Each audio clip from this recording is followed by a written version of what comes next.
ಚಿಕ್ಕಮಗಳೂರು ಜಿಲ್ಲೆಯ ಎನ್ಆರ್ಪುರ ಪಟ್ಟಣದ ಹೊರವಲಯದಲ್ಲಿ ಸುಮಾರು 38 ಕೋಟಿ ರೂಪಾಯಿ ವೆಚ್ಚದಲ್ಲಿ ನಿರ್ಮಾಣಗೊಂಡಿರುವ ಹೊನ್ನೇಕುಡಿಗೆ ಸೇತುವೆಯನ್ನ ಮುಖ್ಯಮಂತ್ರಿ ಸಿದ್ದರಾಮಯ್ಯ ಅವರು ಉದ್ಘಾಟಿಸಿದರು.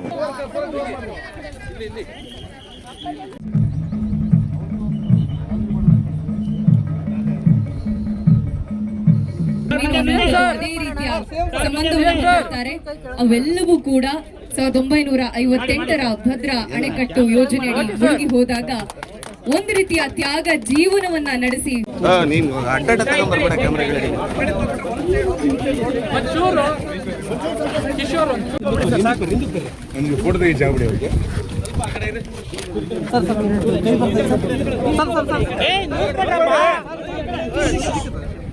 ಈ ಬೃಹತ್ ಸೇತುವೆಯನ್ನ ಭದ್ರಾ ಬ್ಯಾಕ್ ವಾಟರ್ಗೆ ಅಡ್ಡಲಾಗಿ ನಿರ್ಮಿಸಲಾಗಿದ್ದು ಈ ಭಾಗದ 16 ಹಳ್ಳಿಗಳ ಗ್ರಾಮಸ್ಥರ 6 ದಶಕಗಳ ಸುದೀರ್ಘ ಬೇಡಿಕೆ ಈಡೇರಿದಂತಾಗಿದೆ. ವಿಶೇಷವೆಂದರೆ ಈ ವಿನೂತನ ಸೇತುವೆಗೆ ಸಿದ್ದರಾಮಯ್ಯ ಸೇತುವೆ ಎಂದೇ ನಾಮಕರಣ ಮಾಡಲಾಗಿದೆ. ಕಾರ್ಯಕ್ರಮಕ್ಕೆ ಆಗಮಿಸಿರುವಂತಹ ಈ ಒಂದು ಸೇತುವೆಯ ಉದ್ಘಾಟನೆಗೆ ಆಗಮಿಸಿರುವಂತಹ ಶ್ರೀಯುತ ಜಾರ್ಜ್ ಅವರು ಹಾಗೆ ನಮ್ಮ ಹೆಮ್ಮೆಯ ಶಾಸಕರು ಶ್ರೀಯುತ ಟಿಡಿ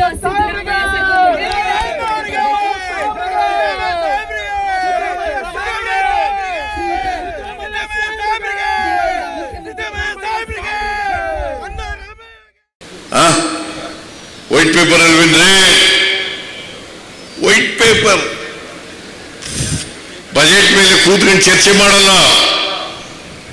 ಬಜೆಟ್ ಡಾಕ್ಯುಮೆಂಟ್ಸ್ನೆಲ್ಲ ನೋಡಲ್ಲ, ಬಜೆಟ್ ಅನ್ನ ಪೂರ್ವ ಓದಲ್ಲ. ಬಜೆಟ್ ನಲ್ಲಿ ಓದಿ ವೈಟ್ ಪೇಪರ್, ಇಡೀ ವೈಟ್ ಪೇಪರ್ ಪ್ರಚಾರಕ್ಕೋಸ್ಕರ ಹೇಳ್ತಕ್ಕಂಥ ಮಾತುಗಳು. ಅಶೋಕ ಸಾಲಗಾರರ ರಾಜ್ಯ ಆಗ್ಬಿಟ್ಟದೆ, ಕರ್ನಾಟಕ ಸಾಲಗಾರ ರಾಜ್ಯ ಆಗ್ಬಿಟ್ಟದೆ.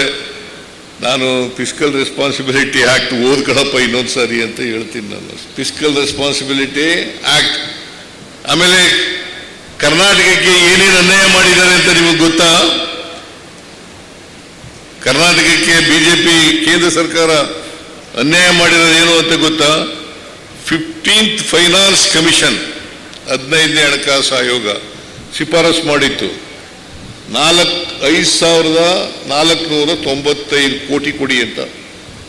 5,495 ಕೋಟಿ ಕೊಡಿ ಅಂತ. ಆಮೇಲೆ ಕೆರೆ ಅಭಿವೃದ್ಧಿಗಳಿಗೆ ಬೆಂಗಳೂರಿನಲ್ಲಿ ಕೆರೆ ಅಭಿವೃದ್ಧಿ ಮಾಡಲಿಕ್ಕೆ 3,000 ಕೋಟಿ ಕೊಡಿ ಅಂತ ಹೇಳಿದ್ರು.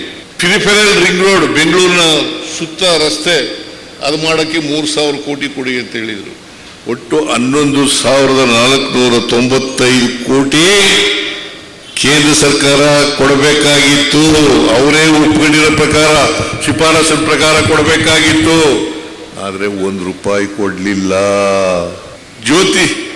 ಗೃಹ ಜ್ಯೋತಿ ಯೋಜನೆಯಲ್ಲಿ ನೀವು ಮನೆ ಪಡ್ಕೊತಾ ಇದ್ದೀರಾ? ಇಲ್ಲ, ಗೃಹ ಜ್ಯೋತಿ 200 ಯೂನಿಟ್ ಅವರಿಗೆ ಫ್ರೀ ಕರೆಂಟ್, ಹೌದಲ್ವೇನ್ರಿ?